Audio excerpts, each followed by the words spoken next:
it embedded in our culture and our minds.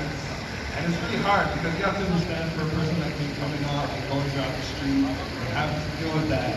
And then you might not relate to it if you're white, but if you have someone that's a white black friend or a colored friend, or if you magically have if you one day have a colored release baby, and then after they have to go through that, you put it towards yourself. But it should be a people thing, you know?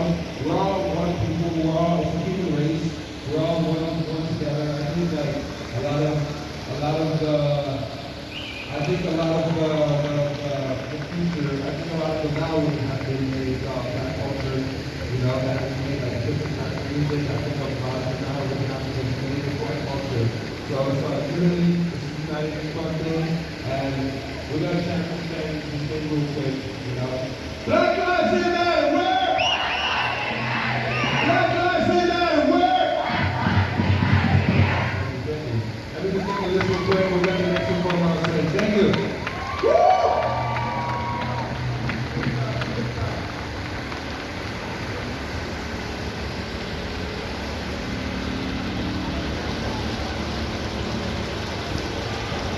Thank you very much. So we have the next speaker coming up. Her name is Chantel Cooper. Hopefully we can warm her with a round of applause and open ears. These are the songs we really asked for this. Thank you very much. Let's get a round of applause. Go!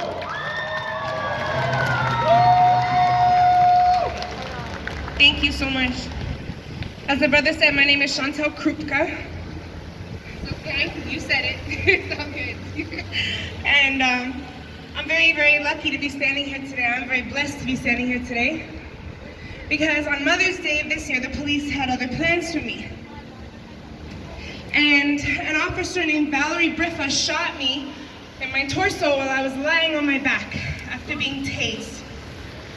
This interaction was the result of a phone call made by my ex, thank you so much, because I was trying to speak to my son on Mother's Day.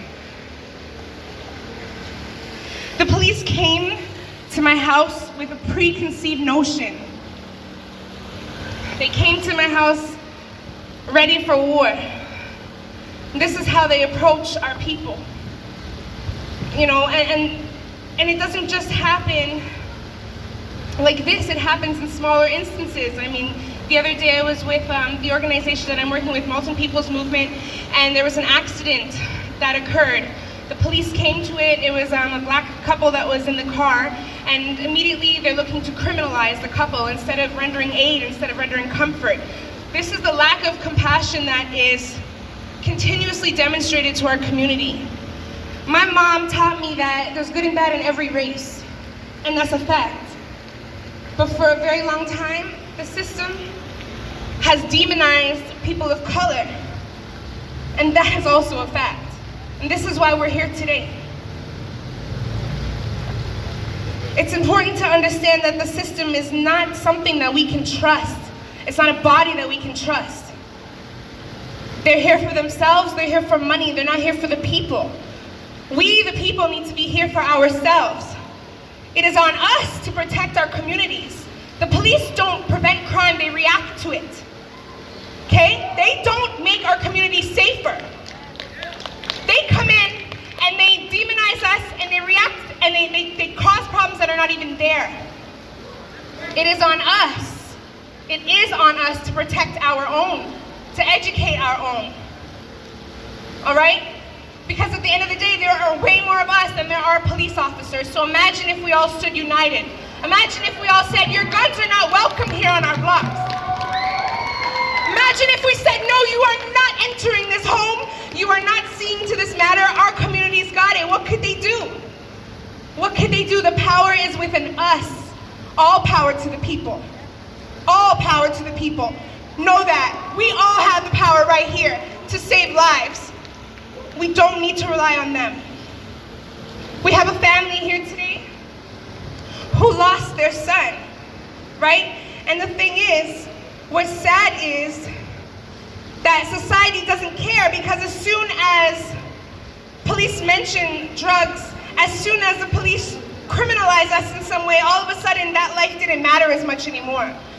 But I want to really push this this notion because I want us to really adapt it and echo it. Even criminals, even when you're a criminal, right? You don't deserve to die. Even if you made a mistake, whatever the case may be, like we see y'all circling, looking for criminals, looking for problems. The police are all around us looking for these issues. But even when we do mess up, we don't deserve bullets to the head. Understand that. All right? Because they seem to have hella compassion for their own officers. When their officers make mistakes, they're protected. Why is that? Why is that? Why is the compassion there for them but not for us?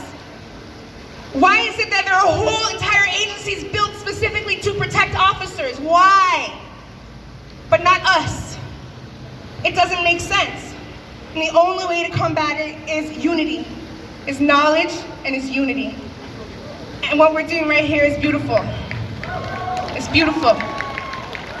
The power is within us. Please remember that always. Always. All right, power to the people. Thank you so much.